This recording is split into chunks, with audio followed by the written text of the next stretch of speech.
Hey guys, Christian Soda here for WretchedPoker.com, and today we're in the forum, and I'm answering a post from Big Owl.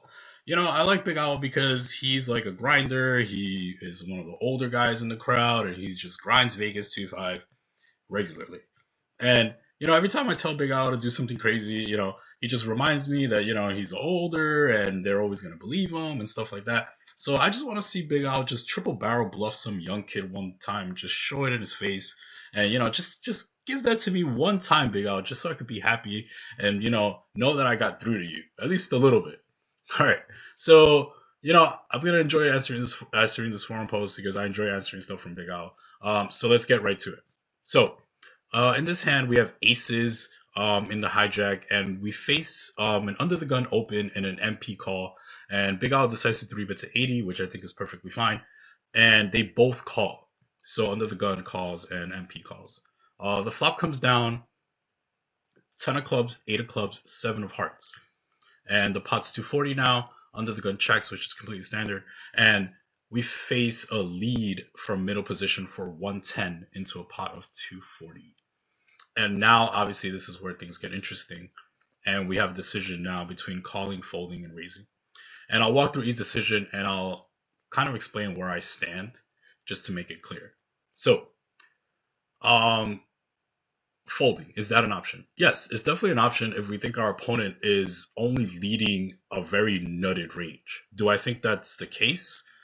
Not really. I think our opponent definitely leads some 9x hands. I think he leads some 10x hands. I think he leads some draws, etc.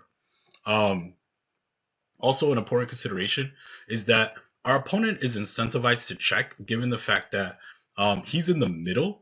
So if he checks, you are repping a strong range, which you'll likely um, to bet, and then he could trap more money in if it goes bet call and then back to him. So he's incentivized to check in this situation. So his lead range tends to be slightly weaker, but that's a small consideration and not always holds to be true, but it's just something to think about. Um, okay, so um, can we fold? I don't think that's the best option. So can we call? And I just want to say this. I think calling is absolutely horrendous. I think that is the worst play out of all three options. And I just want to make that point clear and I'll explain why. So if we call, what good comes from calling?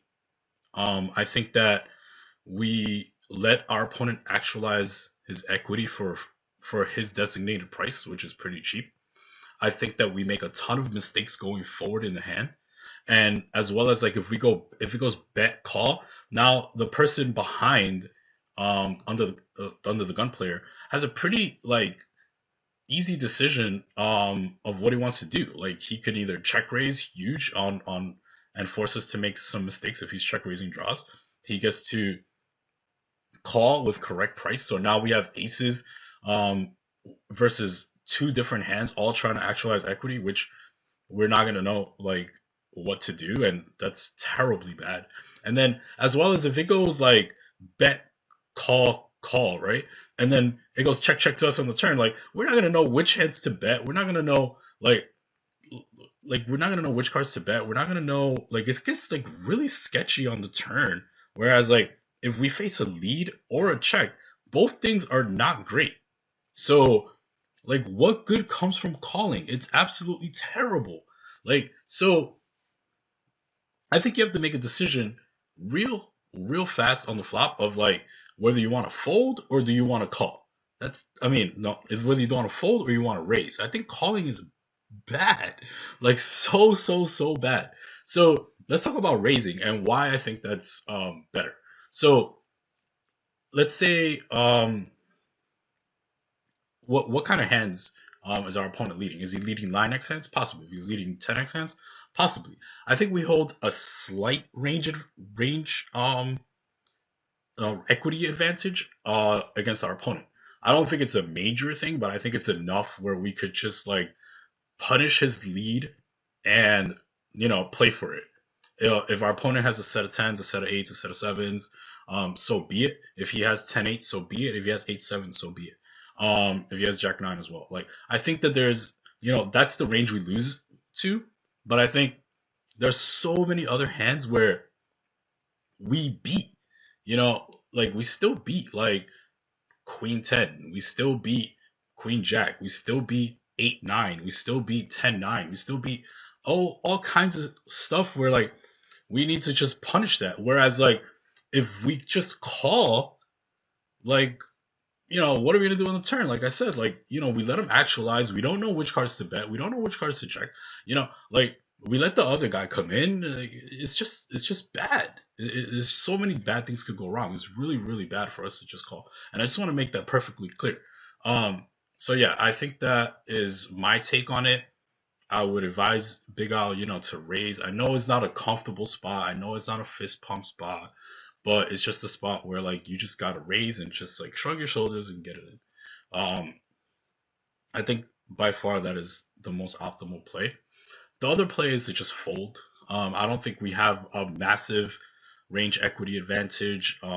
So you could also just fold here if you want to take the least variant situation. But you know me, I like to push very small edges, and I think that we have a range equity advantage here. So I think that I would just raise here and like get it in. Um, but obviously, if you feel uncomfortable with that, I think folding is the better option, and calling is just out the window. That's not an option. So I hope I just made it clear with all the reasons I stated. And so if you guys have any more questions about this specific hand, just go ahead and post it, and I'll get to it as soon as possible. Peace.